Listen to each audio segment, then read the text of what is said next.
Recording, darling.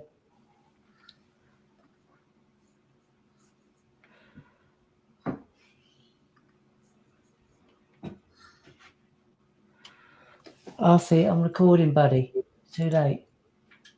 You see, mummy.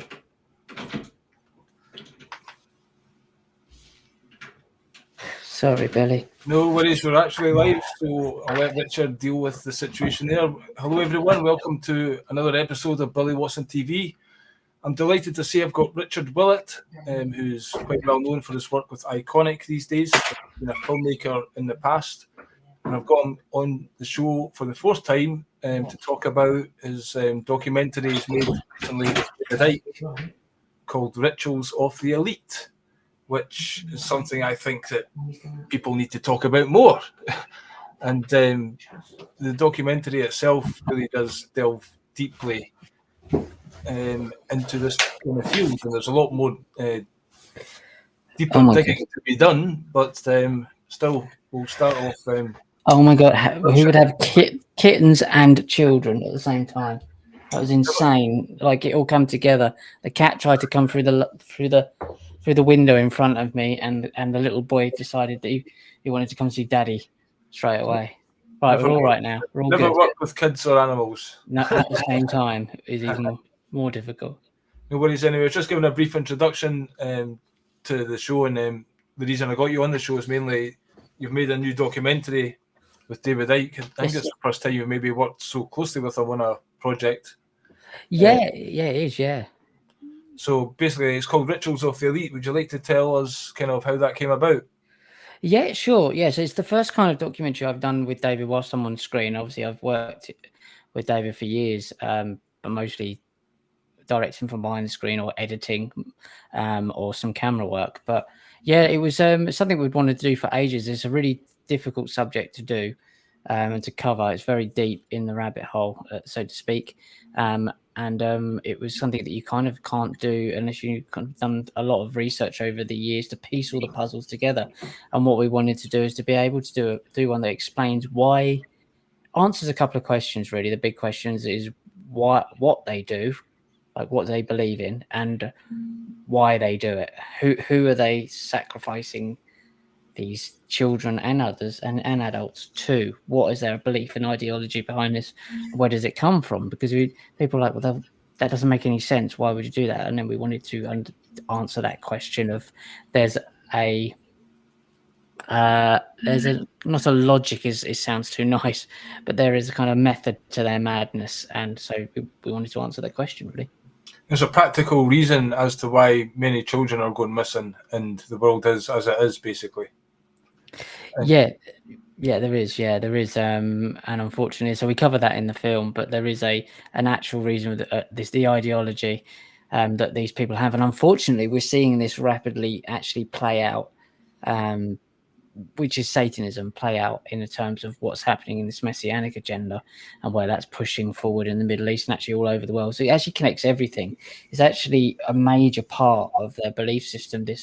What is a global cult is a global death cult, and you're seeing it really ramp up now. They're stepping out of the shadows. So it's a part of that they're not going to obviously openly tell you that they're doing, and obviously not all of them are involved in that. This goes back thousands of years to the time when it was unfortunately acceptable to do it out in public.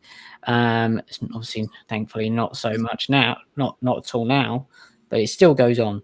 And this is a major part of what they do and who they serve. Yeah, I mean, I've seen you on Iconic interview many different people, and some of them talk about different aspects of this. So it's hard in the documentary for you to give a voice to all these different perspectives on it. You had to kind of start off quite slowly and then gradually get deeper into it. But I'm sure there's a lot more different areas you could have went into, because it is pretty insane. I just wondered if you'd ever heard of a guy called Donald Marshall and what he says about the Vril, as he calls them. I know the word, the Vril. We cover that in there, but Donald Marshall rings a bell. I could be, if I took a guess at it, I'd be wrong, but I do know the name. Well, basically, he's saying, so we got interviewed by Vinnie Eastwood about 6 years ago, and he's saying that from a young child at 5 years old, he got sold to these deep underground military bases where there's cloning going on, and he says these clones, basically Hitler, he was right into sending people out to find these Vril or something like that, and they found them in Tibet because the Buddhists were, basically treasuring all life as their philosophy. So even these evil Vril creatures were talking to them. So Hitler found them, and then they made a deal that, because they live underground, and they basically, something about them will come to, but basically they took them to Hitler to Antarctica, where they got this old Atlantean technology for cloning, as long as they could keep supplying them with children. And that's how Hitler was into the Vril and all this stuff. But these Vril are apparently, there's different types of them, but there's these small ones that are like Gremlins, the movie. But they've got this like proboscis on their head, like, the garden gnomes have got this hat like that. Yeah. Apparently, this thing comes out the top of their head, and it's like a small embryo, but it's got all their reptilian spinal cord in it and everything. And if somebody's held down, it can go into somebody's eye. Wow. And basically, then it kills the person that's in there, and this reptilian, then starts to mimic the previous person. Right. Okay. I mean, this. You've seen elements of this in films like Mimic and going in there. We've seen elements of that being incorporated in films. I didn't know that though. That's interesting. So he's then saying, the Black Eye Club, and basically that's all, and doing this is like, don't talk about the Vril. So that's not all. There's different aspects to it, because he also says in these cloning centers, this is how the Illuminati all meet, because when people go into REM sleep, they can transfer their consciousness into these clones they've got there. So his consciousness gets transferred into these clones, and then they can basically, they were torturing him because they discovered that he had this talent for writing songs. So he's claiming he's wrote so many songs like Sweet Dreams Are Made of This, and fucking ridiculous amounts of songs. Like bands will have like 8 tracks, but they'll put 2 of his songs on the album, they'll be the singles, and they'll, Elizabeth apparently used to call him the goose that laid the golden egg. But he's still getting tortured every night, and I don't know, he's got books about, he names all the people, and he says Elizabeth was big down there and everyone hated her and stuff like that. It's quite mental. So so there's this clone aspect, and also they've got chip heads as well, where again, the guy who runs Google, what's his name? The guy who wants to life forever, Kurzweil, yeah. So basically, this is what it's all about. They've got these chip heads where basically they can transfer the consciousness of Queen Elizabeth, or when she's died, into another clone. And basically, they're out there as well. So they've got these reptilians who are apparently 5 to 10% of the population walking around, and they've got these chip heads and, lots of clones everywhere.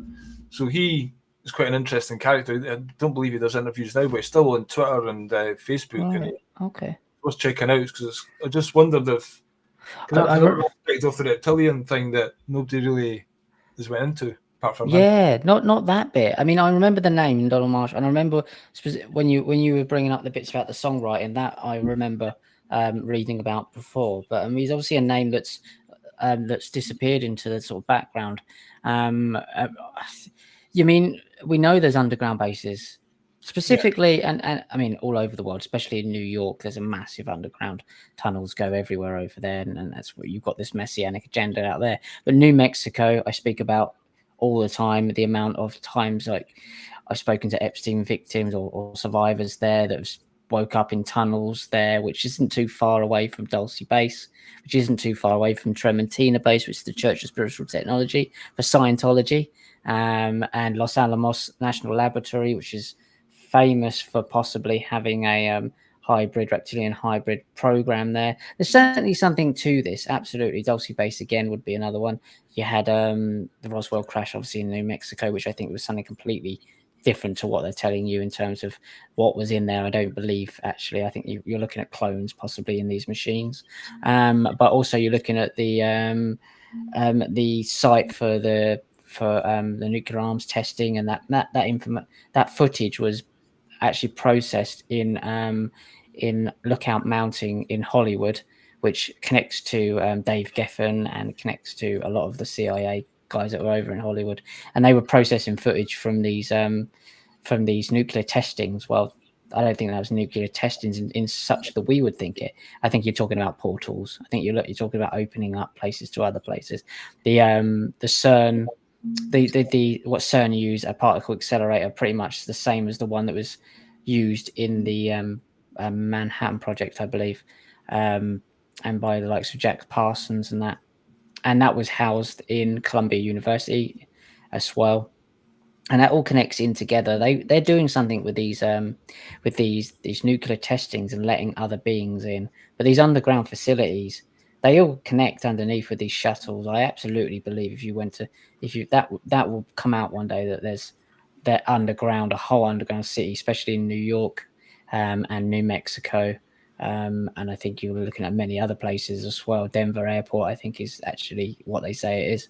But this is going on. There's a whole underworld of this stuff, and it's gradually starting to come out. I found today this Chabad Lubavitch guys I look into a lot. This messianic cult that RFK Jr. is deeply embedded with, Malay, Netanyahu, Putin, Zelensky, Trump. They're all in bed with this messianic cult, which I just interviewed Whitney Webb. Actually, we spoke about this, and she says basically that they're mobsters, which is quite clear. But we even look on their website, they talk about using the new Solomon's Temple that they want to build, that I rattle on about all the time, as a portal between heaven and earth. And they use that description, their words, portal. And so they're not even hiding it. You just need to kind of, they think most people would just go, what the fuck are you talking about? Like, dismiss it as nonsense. But, I was thinking about this earlier. We're narrative beings. So we think, me and you, everybody does, think in terms of narrative. So we think in terms of pictures. So we're always telling a movie in our head.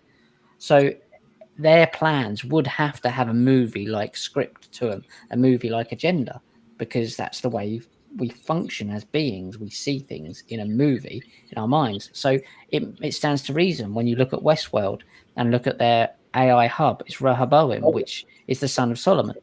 And that's what it's going to be. It's going to be the way AI Westworld reality is where they kind of connect through Solomon's Temple. And I've been over and over this stuff, but when you talk about the reptilian stuff, and taking over people's bodies and the black eye stuff. Edward Heath, David said he saw Edward Heath's eyes just shift in front of him. I've never seen it myself, but I've spoken to plenty of people that said it. Juliet Bryant, who woke up on a laboratory table underneath Epstein's Zorro Ranch, said that he shape-shifted whilst he was abusing her. And these things, the symbology is there. You look at the blue butterfly and the Lilith blue butterfly and how that relates to the first mum of, the wife of Adam. And they're using these women, as they did with Diana, but they're using these women as for their eggs, for baby farms. So there's so much going on. And there has to be, even if 10% of what we research is true, that's enough. Because some of it might not be. We might be overdoing it. But the signs, the singles, the symbolism is there. The blue butterfly appears on one of the royal crests, one of the invitations they send out. So does the Green Man. And you mentioned Queen Elizabeth there. Queen Elizabeth was a druid, openly. I mean, that's she's out there in 1947, 48. Always around the time when Israel was bloody put to into place. I think it was that. It might be a bit later, but I think it was about that time. She was being inducted into a Welsh bard, a druid bard. They're druids. They're not Christian. None of them, even the Catholic Church, are worshipping Nimrod, and the Protestants are druids. But really, in essence, they're worshipping the same deities, the same satanic deities, and they pretend to be these things. And obviously, Christianity was kind of hijacked from the early days. But as you mentioned, Queen Elizabeth, there, she's a druid. They're doing these rituals elsewhere. Seagull of Saturn, Balmoral's on their crests. X. I mean, Thomas Huxley, Julian Huxley's grandfather. Julian Huxley was the guy who took eugenics and rebranded it as transhumanism.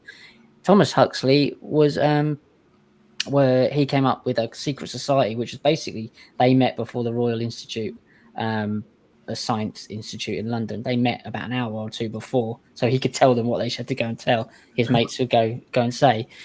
He started, and that club that met before were called the X Club, because X is the transhumanist symbol for Saturn. So that's why you've got Elon Musk, you've got X, and it's so bloody obvious, Billy. It's absurdly obvious, and I think they realise now that people are cottoned on. Even Candace Owens is talking about the Sabbateans and the Habadniks now. And we've been talking about it, myself, David, and many others, talking about it for about 3 or 4 years now.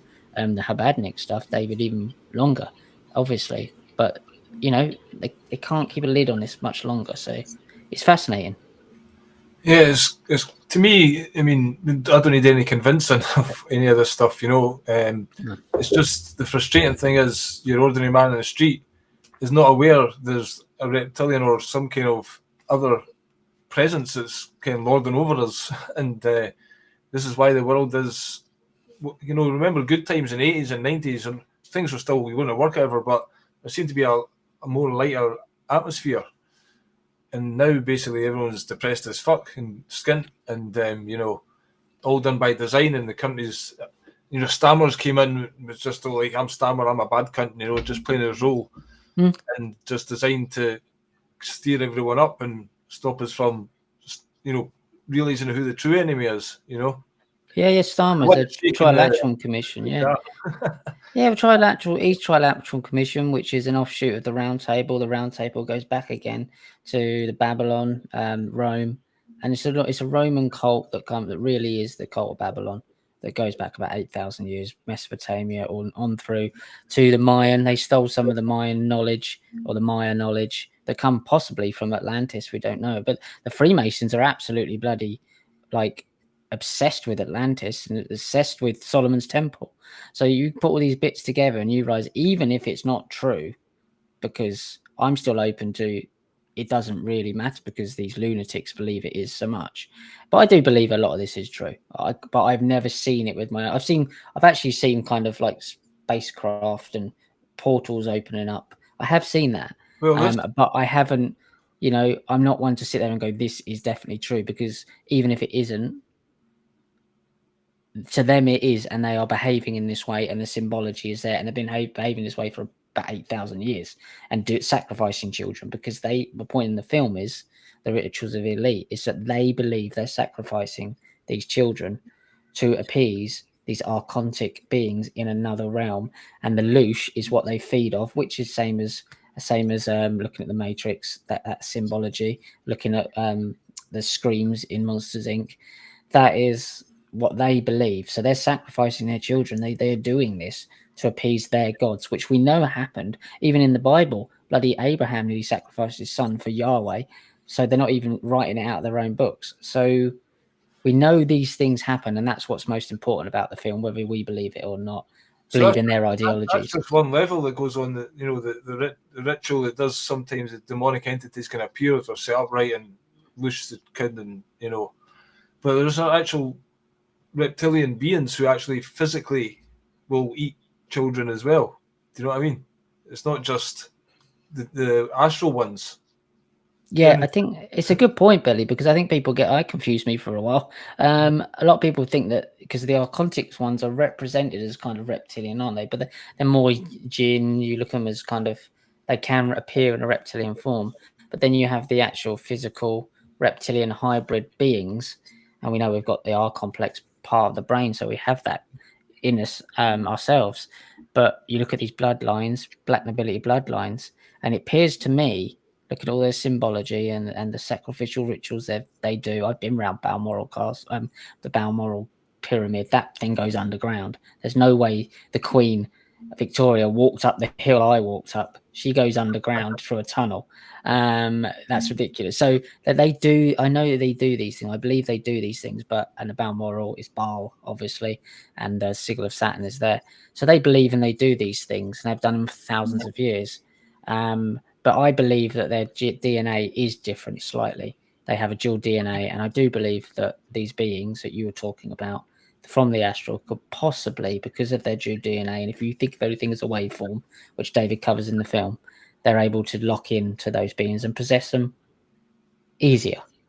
So, yeah, Jimmy Savile, the likes of those guys, around these guys on purpose. There's something to this, and for people need to, I believe, stop dismissing it completely out of hand and go, look, there's something to this, and it's time to to really kind of grow up and behave in a way that goes, okay, there's something very dark going on here that needs to be addressed. You can't just dismiss the likes the British royals who believe in British Israelism, by the way. So they believe they're one of the 10 lost tribes of Israel. Trust me, go and look at it. They can't be hanging around with the likes of Jimmy Savile and us not question it. They can't, and you cannot be hanging around with the likes of Jeffrey Epstein if you're Prince Andrew and others within the royal family. If without us questioning it, it has to be questioned. We need to be grown up about this, regardless of what the outcome is. What's this part of the pacification of man? There's a lot of men not being men these days and standing up and protecting their family because again they're watching the internet, or whatever. But I was going to mention now the people you've interviewed. There was one guy who I really thought gave a very unique perspective. Chris Horsburgh, I think. He published a book talking quite about the Atlanteans and how there was this King Atlas where there's one king, or just that was a title for many kings. But he wrote over the Atlantis, which is in East Africa. He's got this specific area. And there's like 13 tribes. One of these tribes was a cannibal tribe run by Kronos. Is it? Yeah. And then there was like a civil war, and then Kronos lost. And he was kind of banished, and the rest of the army got banished. And there were certain rules they had to follow. And then that's when interbreeding started. And basically, they've disobeyed the basic rules that we're supposed to follow. But the Atlanteans, after a couple of floods, they left, but they're coming back. And the black nobility, that's these cannibalistic tribe that come from this Kronos. That was an interesting, the book itself is quite unique. It's really good, yeah. It was Chris Horlacher, and I can never pronounce the name of the book. But it is the Apocalypse of, and I can never pronounce the name. But you're right. You actually just like that was the main topics was that Atlantis was again found, according to him, and I've seen it from other places, found in Africa, and it was called the Richet Circles, or the Richet Circles, I think it's something like that. Structure, that's it, Richet structure. The Atlanteans were seen as gods because they were white, and basically they'd go into Neanderthal man or that kind of region and try to see if they could, probably the genetically manipulated, obviously, because I got the missing link, but they tried to, I think they've done too good a job, I think, for us, because we're more connected to the universe than they thought we were supposed to be, something like that. There was two, Enki and Enlil represent other things, don't they? It all locks in. It all locks in, I mean, so what kind of, according to Chris, according to the research that he got, which I'm fascinated by, because he won't tell you where he's got his research from, and bear in mind that Chris openly talks about being a Freemason for a very long time. And if you look at some of the symbology, you look at the bits and it's all interesting.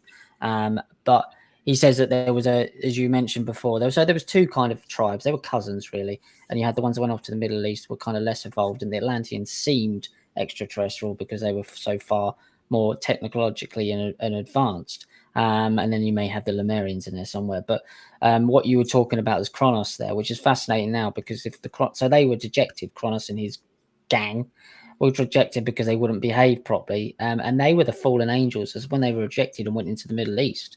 That's where they were seen as super beings because they were Atlanteans, but they were rejected. They were seen as so they were the fallen angels. Right. This is according to Chris.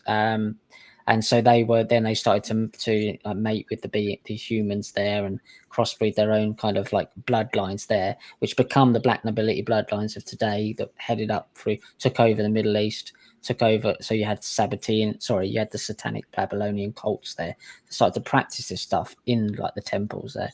Then it went on to Babylon, they went on to Rome, then it went on to the city of London, Scotland, and are still here today. So you have this, but we know that these black nobility bloodlines, British royals being the most famous to us, but you've got the Orsini's, Farneses, got the Medicis, all of these, and you've got the Papal bloodlines, which are obviously the Vatican black nobility bloodlines, and they're all married in. Farnese have had a few popes, Aldo Brancini, these guys actually, the Palavancinis, I believe, are the ones that are very close to. One of them is called the Queen of the Black Nobility. If you see her, she looks like honestly. Looks like it's built like a brick shit house, and it's just a lot of surgery going on there. But also that these guys, one of the families, and I think it's I can't off the top of my head, one of the families, basically, you can see that they watch over Trump, and you never hear these families talked about. You hear, Jared Kushner and Habadniks, but these Black Yeah, nobility family, in yeah, my opinion, are even far higher than the Habadniks. And these guys believe in this stuff because they believe they're descended from these, like the British royals yeah. believe they're descended from this stuff. Well, So, are they like hybrid reptilians, and that's why they keep their DNA in house and all that kind of thing? So well, this is right. So then you've got Carlos. Is it John Carlos of Spain? He was the one who supposedly had an affair with Princess Diana, and that's where William was born. And William is a pure Merovingian bloodline. And when you look at when he was presented to the world, she was wearing the Rosemary's Baby dress. Kate Middleton did it with, I think, her third child, which is a girl, I believe.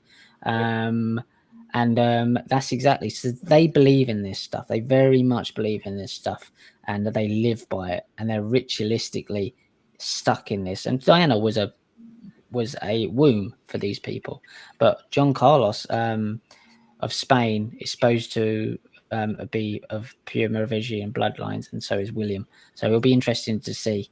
But they're pushing for this Solomon's Temple, and he may be their Sangreal bloodline king, possibly. Who knows? yeah, I mean, it seems to me there's another guy who you interviewed a few times. Oh, C.J. Books. He's got Yeah, Christopher. Yeah, yeah. So, I mean, he's talking. What's he talking about? I forget exactly what I was going to say there, but he gets into this kind of. He's saying basically they're acting out the Bible kind of thing, yeah. and so does Archaics. You ever heard of Archaics? I've not heard of the archaics. No, Trump. Christopher is very good though. So basically, they're acting out. It's like a plan they're following, and like the apocalypse is part of it. And like, what do you call them? Albert Pike. Right. Yep. It's like there's going to be a third world war. So some people speculate this Caligari plan is like going to stir up, and there's going to be a few years of racial tension. Right. Part of basically they're going to eventually then say, "Oh no, it's too bad," and then we need to kick them out, and then they're trying to start a war effectively. It's and some people say that's like a template. I was going to mention about all the underground tunnels and stuff because Archaics and another guy, flat earth British Martin, forget his second name, but they talk about the reset of Nibiru or Planet X. Yep. So they basically know when this is happening exactly. Archaics would mention it's 2040. So the whole plan of 2030 is like we want to kill as many of us surface humans off. Maybe they'll set 5G towers off and everyone's being zapped, But they're going to go under the tunnels by 2030. We're going to realise, hold on a minute, they've known all this information all along and we can't get down there. And it's going to be like, chaos. And basically all the power and everything is going to go. It's going to be a case of, they're saying about 12 years of this madness until like there's a new age gets born out of this or something like Yeah, that. well, that would fit in with. I've not heard of the archaics before, but that would fit in Planet X straight away. You've got the Saturn symbology there, obviously already. So that, I mean, again, the symbology is there, if nothing else. And obviously, with the Anunnaki and Planet Nubaru, and that's something that has been written about for a long time. And there's a lot of people that say that this is circling back round. So that is pretty much there. But in terms of underground bases, we know Zuckerberg has built himself an underground bunker that Peter Thiel funded. While Elon Musk pretends to hate Zuckerberg, they're bloody funded by Peter Thiel, both of them. It's retarded, quite frankly. They're both frenemies. But yeah, I mean that would make sense. I suppose if you look in the Messianic age era, they're supposed to have this 1,000 years where they live whilst the earth is. Well, the Christians believe they're going to go up with Jesus in the rapture, don't they? While the earth is kind of leveled and they go back down and have a nice time for 1,000 years. The Jewish faith has a slightly different twist on it, that they'll be the only ones left other than a few, artificial intelligence, human 2.0s to do their bidding. So it's all pretty much the same. But when you look at and Christopher John B. Ernest, CJB book says this about the three Abrahamic religions being designed to be basically played off against each other. That's something I would absolutely agree with. You've got the same text being pretty much, well, not the same text in terms of the the Islamic faith is slightly different, but you've got three faiths there that Abrahamic religions, and they can be played off. They are being played off against each other. We've just seen that in the UK. Tommy Robinson is playing a massive part in fostering that and gaslighting that nonsense here. And his background. I think he must have people say he's got lots of debts or something to pay off. Because why the fuck is he doing this? Well, I think they're hoping for more of a reaction than they got, because obviously anything that suits their agenda gets magnified tenfold, and anything that goes against it gets buried. And they're doing everything just to stir it up. They're letting prisoners go and arresting people for a tweet and everything. It's just obvious. I think what we need to kind of be aware of is that just because it's kind of like I said this when it kicked off, like you guys said, give it 2 weeks and no one will remember it. Give it 2 weeks. And you had Elon Musk going, oh, it's kicking off in England. We had other people like the Hodgson twins, them two idiots, who were saying it's burning, England's burning. I'm like, fuck it isn't. I'm sitting here. And it never is. So what you're seeing online isn't a portrayal of what's actually happening in the real world. You're going to have tiny spots, almost like I said to Gareth, I put it this way, sort of that the people that got involved with those riots and stuff, and there was a few, but very few. There was a few over about a 3-week period.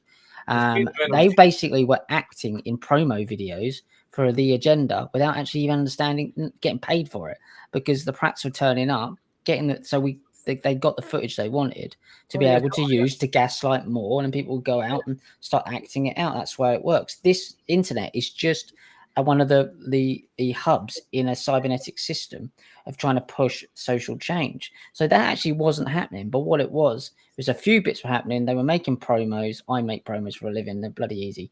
And then they were basically trying to foster that out. And the likes of Tony Robinson was using that to try and gaslight more. And it feeds into itself. But it wasn't happening. Same with the COVID madness. That stuff wasn't happening out in the real world. So I don't know whether a few people probably did get arrested for tweets, but I don't think it was as bad as people were saying. Look, it's died off now. It's died off now. So all you need is a couple of stories out there. One of them might be true. Most of them will be nonsense. But they don't have to be true. It's just the perception of whether these things are happening. And people uprise and have a go. Then they go, oh, I'm kicking off online. I can't say what I want. They're pushing buttons. And you have to be, you don't have to be do what you want, but aware that actually just because it's been reported and it kind of pisses you off doesn't mean it's actually happening, especially to the extent that they want to, because then you create it. So you kind of step back and go, sounds like fucking nonsense. But what it would have the effect of, and Gaz says this too, is that people would then self-censor online. Yeah. So it wouldn't matter whether it's happening or not. You would just go, oh, I'm not going to put that in case I get a knock at the door. So you don't need the actual event. You just need people to behave in a certain way because they're afraid to do it. Well, I mean, in a real world, where is that going to stick? You just had Trump getting people arrested for the thing a couple of years ago. When was it? That was a long while ago now, wasn't it? The January 6th. And then he comes out a few days ago and says, yeah, I probably did lose the actual election. And then later on he says, but I think it was, I lost it by a small amount. And then later on in the interview, he kind of retracts it back and says, but I still think it was probably stolen. But he's like, well, you've just thrown, like, including Owen Schroyer from InfoWars, who went to prison for, I think, 68 days in isolation. You've gone and thrown them under the bus. And now all that says to them is, I don't give a fucking shit. You know what I mean? So it's like, don't buy into these idiots. These people are lunatics. And just because it feels like the world's burning online, just have a look out your window, because this is one world and the real world out there doesn't really reflect it so much. They're trying to make it look like an absolute nightmare online, so then people go out and act that in the real world. That's the way it happens, not the other way around. And I think it's a cybernetic system, and they understand the cybernetics of the human mind. So it comes to us. Nothing happens unless we act these things out. So I kind of take this research, like, I believe these people believe they're doing all these things. I believe they're sacrificing children and there's stuff going on underground bases. But I also take it with a pinch of salt, as to say some of this might be over the top to get a certain reaction. So I suppose I'm just trying to, as I get a bit older, trying to find a level head with it or a bit more. Well, you mentioned at the start of the documentary that it's not everyone's idea of a good night researching all this stuff. So. No, it's not. It's not. Yeah. if you're going to do it, you have to have that element of detachment to kind of be the, you know what I mean? If you're going to get your emotions involved in that, you'd be a living wreck because it's really a lot to contemplate. But at the same time, we shouldn't bury our heads away from it. To me, it's a very important topic, and how else are we going to stop what's going on without an understanding of the full picture?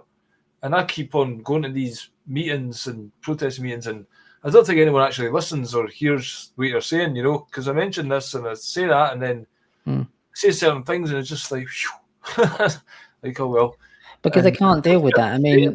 I mean, they can deal with don't vote for Starmer. It's pointless voting, and that's fair enough. It is, but they're not gonna. I mean, they're not gonna really listen. Like, I'm not saying some people will, but you know, that's a big thing for people who have got a mortgage to pay and, you know, trying to go to work the next day to worry about kids disappearing in tunnels or being, but we know that happens because we know the people like Oprah was hanging around with John or God who had a baby farm. We know these things happen. These children get sold into these trafficking, gun trafficking, human trafficking, child trafficking, and drug trafficking runs the world. So when people go on about, oh, BlackRock run the world, and they don't run the world. BlackRock one is a symbol for Saturn, but they don't. It's a housing company for ill-gotten gains, usually by the black nobility bloodlines. It's where their money goes in.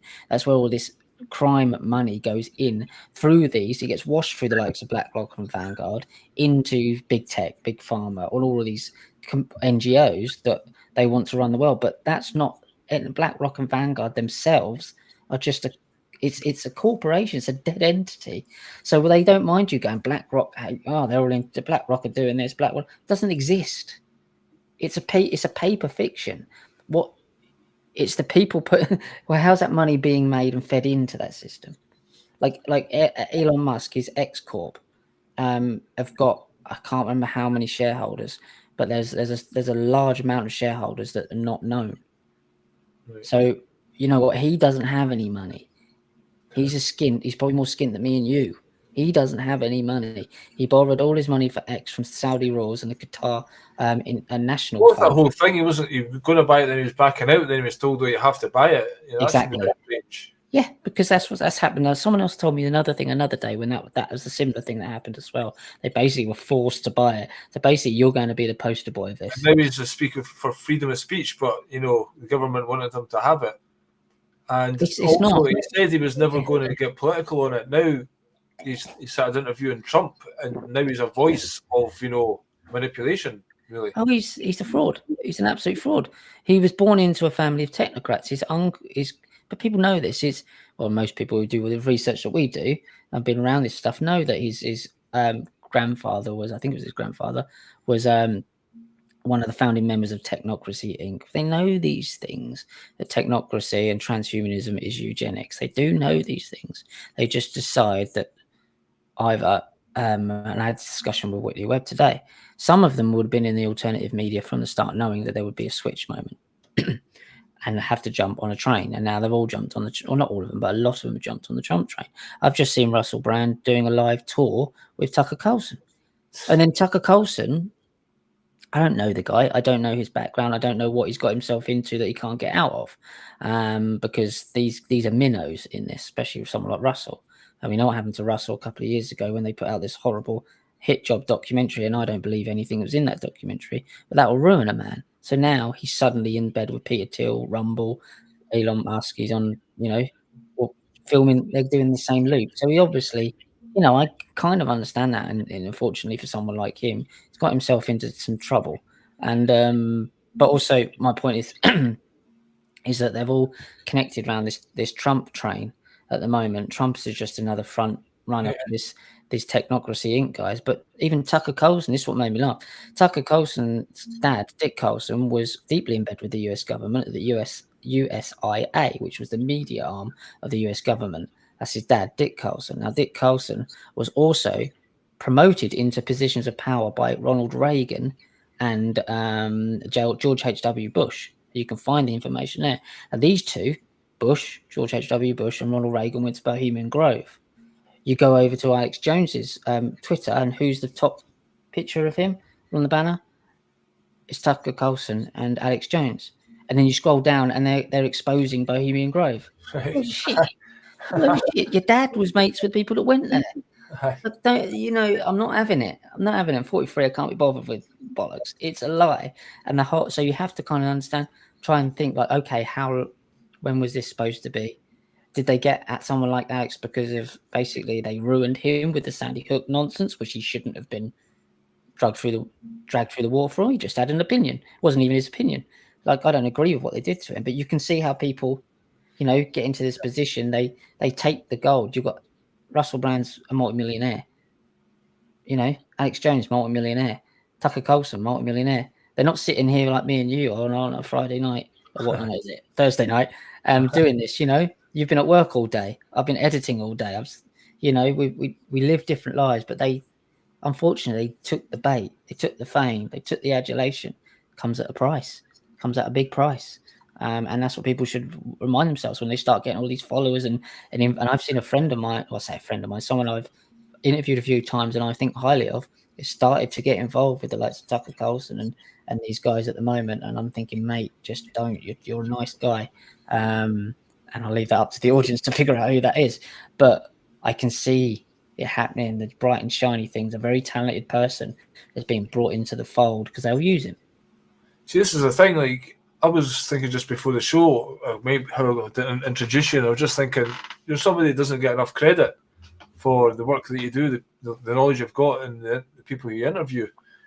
Maybe because it's done behind Iconics to a certain extent, but you still put the work out in small clips for people to see. And and David himself, he posted a tweet recently saying, Elon Musk, come on, I've got this many followers and I get this many likes, whatever. Yeah. So there's definitely algorithms, whatever, shutting. I'd get fuck all response everywhere, so I think there's a hitman on me, but I don't get a lot either, mate. But it's not the point. It's like a Taoist principle I have: is do your work, just do your work and put it out there and leave it be. And that's what it is. I mean, this stuff on the promotion and the point is making is obviously for a reason. Of course they have done the devil's handshake. They have, but I mean, even they might not even know it. It's until they come knocking on the door, like someone like Brand, when what happened to him with that documentary. Like, it's not. I don't necessarily think these are bad people. It's the system is awful, and once you're too deep in, you don't sometimes know. Like walking into a Solomon's temple, you're going through these two negative and positive beams. Boaz and Yachin. That's the two beams there. It's the Solomon's Temple beams. They're outside every Freemasonic temple. You're going into a polarity. They see it on the checkerboards. You're entering the lair. Just don't enter the lair. It's quite obvious when people are trying to use you and abuse you. How much do you really need in life? There was a good movie called The Brotherhood of the Bell, where a guy was just he joined the Freemasons when he was younger, and one day he'll get called upon. And then he was living a great life, and he thought it was all him. Yeah. Right? Then he had to do something like hurt a friend or whatever, and he didn't want to do it, so he didn't do it. Then his world fell apart. That's it. I think you've just hit the nail on the head. I've never heard of that, but that's, to me, is exactly how it is. They start opening doors for you, and if you start getting doors open, and I've been around people where you start to think you're dodgy. I know that you don't do what you say you do for a living. There's absolutely no fucking chance you're earning the money the way you say you're earning the money, and but you kind of like clock it, and you then you stay away, and it's really easy to get it.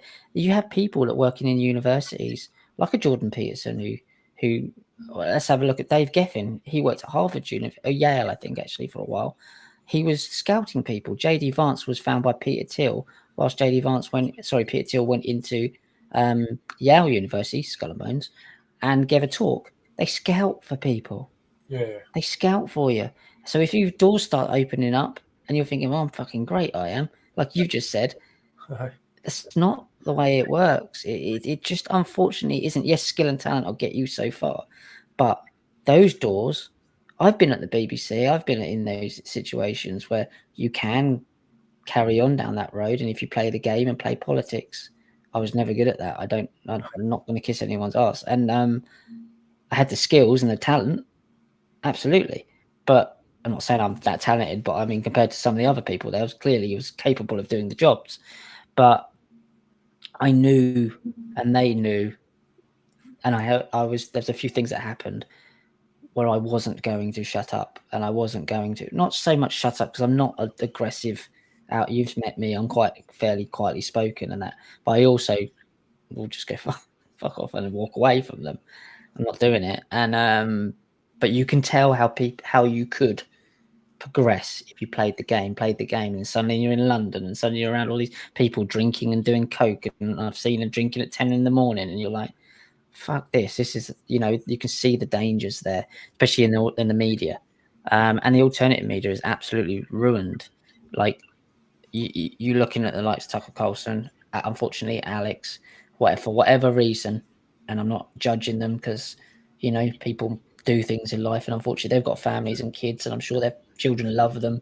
I'm sure their wife loves them, and they're not bad people. It's just a bad system that you get yourself involved with. But they're up to a level where you've got to earn a ridiculous amount of money each month to keep your fucking mansion, to keep your lifestyle going that your kids are used to. I get it. It doesn't mean you're a bad person. It just means shit. The system was, you got yourself too involved with the system, and you can see it happening. But that's a great example. I'd like to see that film because that's spot on. That's exactly how I think it happens. Yeah, it's on my hard disk. I'll send it to you. What do you think of this Oasis reunion? Also, there's another good movie, just to come back, made in France by a French Freemason, Occult Forces. You ever seen that? No. That was a guy who was a politician, and he was quite, wanted to do the right thing. And he got roped into the Freemasons, and basically the guy who made it, he got murdered for it because he exposed a lot of stuff. So I'll send that to you as well. Right. Well, yeah, it does happen. You had the guy who was on hanging under Friar's Bridge. Do you remember? Banker that was one of the world's most leading bankers, and he was just hanging there. That was in London, Blackfriars Bridge, I think it's called. Yeah, mate. It's you can see it, especially in these I know people that have gone into the Freemasons. A couple of people that have entered into the Freemasons, nice people, but they'll only get so far because they are genuinely decent people, and but when you go to a certain level, they are very much into Atlantis and very much into Solomon's Temple. They are at their apex, in my opinion. All the evidence leads to all their beliefs, all their ideologies, all the symbologies is the Knights Templar. Quite clearly, the Temple Church in London is still there, the round church that they've basically built the City of London around, in the City of London, so the sovereign state. That is where all of the guys who end up working in the High Court judges and the Supreme Courts, they go through that system, through the Temple Church, because they run the legal system. So it's quite clear that nothing's really changed. Nothing's changed. The Templars haven't gone anywhere. The Roman cult, Babylonian cult hasn't gone anywhere. The symbology is absolutely everywhere, all over Washington, D.C., City of London, the Vatican, Paris, France. It's bloody everywhere. Even the names. London, for God's sake, it's all still there. And they just know people are too busy to even look into it. And then really right now in a very interesting time, because people are waking up to this because they've had to speed it up. But most people haven't got a clue. And it's a very weird thing. Like, if you know all this stuff, been looking into this probably just as long as I have, you almost live in a parallel universe to them. Oh, totally. Totally. That's why I'm a postman, because I'm by myself most of the day. I don't deal too well with other people. Is that what you do? You're a postman? I didn't know that. For the past year, aye. Oh, nice. I go around. I've basically, my girlfriend discovered this software where you can put in your lyrics and AI chucks out a tune with a song, basically. Mm-hmm. So I've got 3 books worth of poems I'm battering through the software. So I've got this wee speaker. I think it's quite cool. I clip this onto me, and then basically it's quite loud. And sometimes I'm turning up at people's doors and their automatic cameras coming on, and my thing's saying, "Yeah, I went to the fucking thing and I got some pussy and all this stuff." And I'm like, I better pause that when I go indoors. Yeah, here's your high chair and your the nappies. Today I was actually delivering something, and it wasn't. I didn't expect this. It said "fucking," just like, oh shit, bastard. It wasn't a song about that. It just was expressing the emotion. Like, oh fuck, there you go, missus. I was like, I need to stop doing that. I'm also getting a row for driving too fast, and there was a report from a dangerous driving the other day. What was it? Because I'm trying to get the job done and get home, and basically they didn't like you driving like a Grand Prix. Oh no, I suppose they don't. Well, anyway, so yeah, I was going to mention about the racist thing because that was like a big loose collecting day. It was like, I don't know, the whole thing about grown men trying to still being Oasis, and you know, first of all, I think Oasis, they might have been. Do you think they were picked on and for stardom, or some of it? I did see I've got a photo actually. Alan McGee, who found the Creation Records and discovered Oasis, was Sean Ryder, who was a rebellious spirit. But they've got this handshake to do this interview, and to me, it's a pure Freemasonic handshake. I wouldn't be surprised. I mean, they were. I mean, very good songwriters, not the best singers in the world, were they? I mean, I don't know. There's some pictures out there of them doing, the classic symbols, fingers over the eye. There's the whole, that thing with the finger, the ball horns. Although that doesn't actually mean. I looked into that. It's the two fingers without there's two different versions. One just does mean peace. So the one that goes around with the Pope doing it, the old Pope, probably was a pedo, but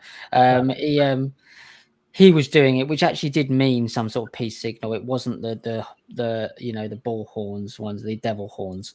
I think it's with the finger in, the thumb in is the devil horns. So there is a misconception there that I had for years as well, which I think is the one that I seen Noel doing, which is the peace one. It's not the actual devil horns one. But anyway, yeah, I'm sure they're deeply, like, I wouldn't say involved in the satanic stuff. I don't believe that at all. I've seen no evidence of that. But I do believe that they're probably very connected to some things. I think they had some things where their music was used by some politicians at some point. But I just think, yeah, I suppose at that age, I mean, if they want to get out and they want to sing and they miss it, I mean, it's not harming anyone, is it? I was never a massive fan of them, really. It was never really my cup of tea. But I mean, that they do pay the piper. I mean, I'm actually related to who's the guy from a bloody Coldplay? Chris Martin. Yeah, we have the same great granddad. And he's clearly in with the Freemasons. Absolutely. I mean, he's not a particularly good singer. He's not. I just think but I know he is, because he's out there promoting all the World Economic Forum nonsense, all the European Union nonsense, all the COVID nonsense. He's clearly deep in the pocket, and he's sold like a Bono type thing. He's done the Bono route. I don't believe the Gallaghers have gone down that route. No, not myself, but who knows? There was an interview with him during the COVID time about on a train about wearing a mask. He's saying, "Fuck it, I'm not wearing a mask. It's going to stop when I take my mask off to eat my food and stuff like that." It's like, it's all the bollocks, So, and yeah, I don't think they were ever a political band anyways. And it's just the whole, the whole country goes crazy over it, you know what I mean? And it's all the people trying to go on Ticketmaster and they're bumping the prices up and coining it in.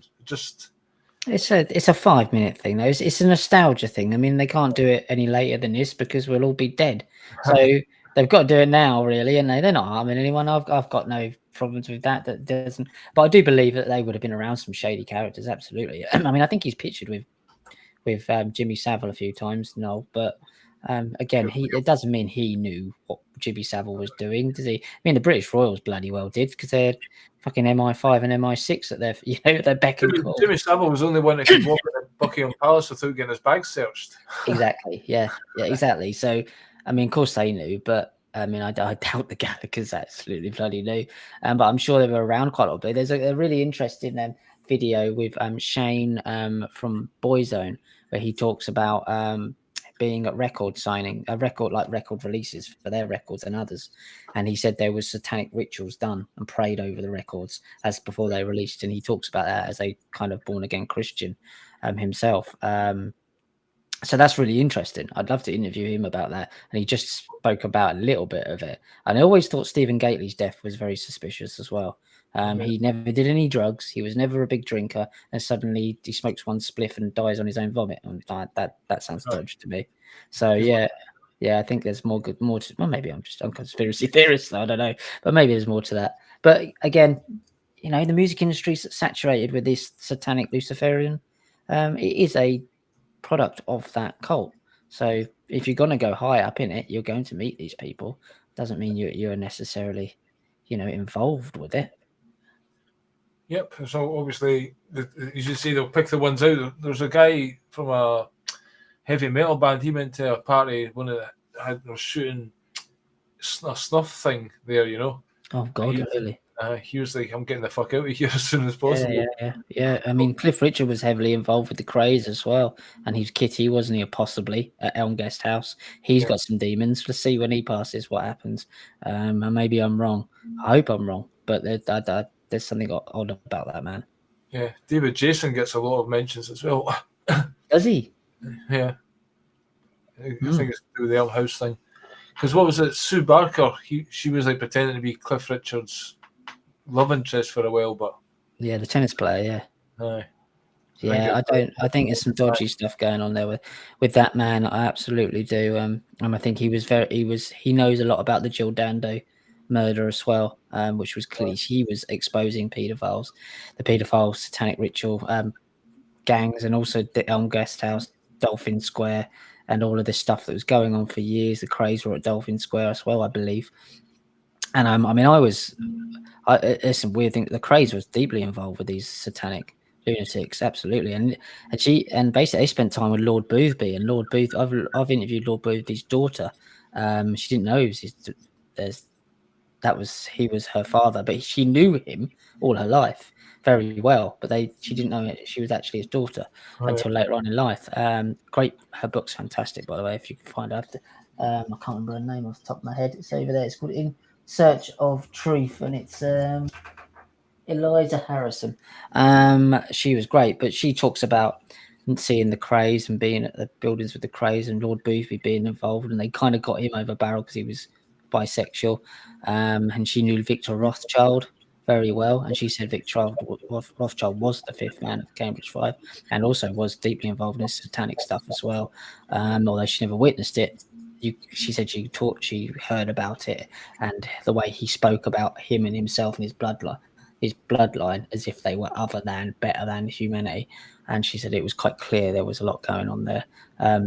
But yeah, she was around the Craze as well. And that was obviously Elm Guest House, Dolphin Square, Hope to Lagren, which was I think it's in Wales, was it? You also had who's the guy who got killed by the IRA? Lord. He was Prince Philip's mate. He was around Prince Charles. He was called Mountbatten. Yeah, Mountbatten was rumoured to be a prolific paedophile. Edward Heath again was one of the guys that helped bring in the UU, but also the Round Table and the World Economic. The Round Table. No, it was the World Economic Forum. There's a picture of Klaus Schwab standing next to Henry Kissinger whilst he's shaking Edward Heath's hand from I think it's late 1970s, and Klaus Schwab just looks like this. And Edward Heath was possibly rumoured to be, there's a report out there that he was one of the guys that attended satanic rituals at the Mothers of Darkness castle, which I completely believe he was the guy. The EU Commission was initially signed in on Capitoline Hill in Rome, which is obviously where the Temple of Saturn is, which is Capitol Hill, obviously, in the US. So it all connects together, mate. It's riddled in People used to say that Edward Heath used to throw young boys. No, was that Maxwell? He used to throw young boys off the thing. But I was watching I think that was Mountbatten, possibly. No, Robert Maxwell. He was quite famous for taking young boys and throw them off the boat. Didn't he? Wasn't he naked? Yeah, he went out that way, didn't he? Naked in the yeah. But I was watching a faulty Monty Python documentary, and Michael Palin was talking about Graham Chapman and saying sometimes he was a bit weird. He says strange things. Like we was out one day and somebody mentioned Edward Heath, right? And Graham popped up with, "Oh, I've fucked him," because lovely. He was like fucking Michael's. But when he was a kid, I'm assuming. No, because basically Graham Chapman, he came out as gay when he was about 24. Right. Okay. So it was kind of, I think I formed a bit of his character because he was trying to hide it quite a lot. And then he was an alcoholic. Quite. It took him until Life of Brian came out, and that's when he kind of sobered up. But he was drinking like three pints of rum a day. Jesus. So he was in a dark place, probably. You know what I mean? He was picking up lots of young boys and shit like that. But the fact he's fucked Edward Heath, I don't think he was lying. You know, so what kind of? I'm not saying it was a satanic practice, but just shows you it's a bit mental. Well, I mean, it wasn't even like Cyril Smith. Smith, Margaret Thatcher, who was really found by the guys that were involved with the what was it, involved with the Round Table, the Bilderberg Group. They found her really. Kissinger was one of the guys that found her. Margaret Thatcher was basically hiding Cyril Smith for a very long time and what he was doing, and wasn't one of her chauffeurs turned out to be a child abuser as well. So I mean, that whole bloody the 80s was riddled with these child abuser. Probably is now, but I mean, I think it was just, it was completely saturated with that then, and that was how they got him. I mean, you've got Jeffrey Epstein, although they don't, it's all connected in. I mean, it's such a sordid, awful affair. So you can see how people that really went into some of these systems as good people, got involved with things that they shouldn't have got involved with, witnessed things, turned a blind eye, woke up, blacked out somewhere, can't remember things. I mean, you can You see can that. put in a compromising position, and a picture can get taken, and then that can be used as blackmail as well. Yeah. Well, they did that thing over what's it, Philip Schofield for ages, and we knew about that before it even kind of got. We knew about 5 years before it even kind of got used against him. We were like, we knew about this 4 years ago. We were talking about this 4 years ago when he dated the work experience kid that he met while the kid was at school, by the way, which was even weirder. Not saying anything happened until he was of age, but come on, it's still weird. But we knew about that 4 years before it was used to kind of throw him under the bus. So he obviously said no to something along the way, and they went, "Oh, fuck you, you're going under the bus." But so that's what happens when they finally say no to something. As you say, it's time to pay the piper, and now he'll never work in TV again, will he? Or not that he has to. He's a multi-millionaire, but Aye, but the whole thing, he got sympathy when he was cheating on his wife for coming out as gay. It's like, hold on a minute. yeah, I remember that. He lived in the annex next door. So I'll move out. I'll go in the annex. The annex is bigger than my house, and then he and then, well, it's not really the whole story. It's not just gay, is he? But that didn't actually, that was held back from being used against him for a few years there. Shows the power that they have. Yeah, it's unbelievable. Sometimes, like I've been banned in quite a lot of places, and it's probably the way the public is manipulated these days. The promoters are right to ban me because they can't control me, and if they want to make money, it's hard. I mean, to me, they're fucking idiots because we should be able to do any jokes about any topic, But it's actually they're trying to do it in the public these days. They're so programmed. They don't know how to think or what to think, and they've lost their common sense and their reason, and they don't understand comedy and shit. So they get triggered at fucking everything. Yeah, and it's practically impossible to do real comedy unless it's set up. This is for this fucking uncensored comedy. Then you're preaching to the choir because I've tried to do it in the general public, and it doesn't work. Yeah, you're right. You are preaching to the choir when it's set up for that. You're completely right. Yeah, and that's not what it's designed to do, is it? It's designed for the folk that need to hear it. And I tried it there and didn't get invited back. Yeah. I've had discussions with family members that just think you leave that topic alone because it's not going to go well now. Aye. Anyway, man, that's been an hour we've been on. Thanks very much for your time. It's always a pleasure chatting to you. What's next in your pipeline? Just still plodding out the interviews on iClick? Yeah, so we're not rebranding the show, but we're doing this thing called Reclassified now. So the first half an hour of the show is me kind of going through a topic.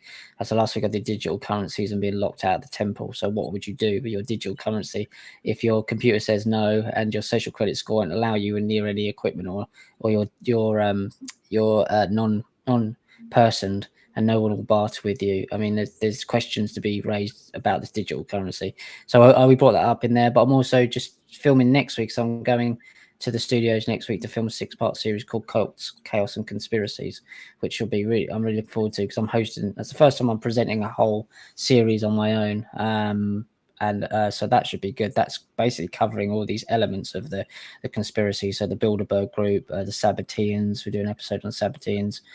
episode on the Bilderberg Group, one on the Jesuits and the Vatican, one on the World Economic Forum and the technocrats, and it's a couple of others. There's 6 episodes. So I've been writing, scripting that. So I'm going there to film that next week. So that'll be out hopefully later in the year. So that would be a big move for me because I've never presented anything to that extent on my own. So that would be great. Just the usual interviews each week. Just interviewed Whitney Webb. That was fantastic. And Derek Brose last week, talking about the state of the alternative media and Peter Thiel and the technocrats and these cyber Satanists and how it all locks in.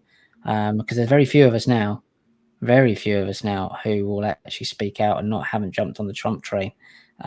Very few of us who haven't taken, gone still carrying on saying, look, these all bollocks. They're all a bunch of Satanists, a bunch of satanic lunatics that are both manipulating and abusing you.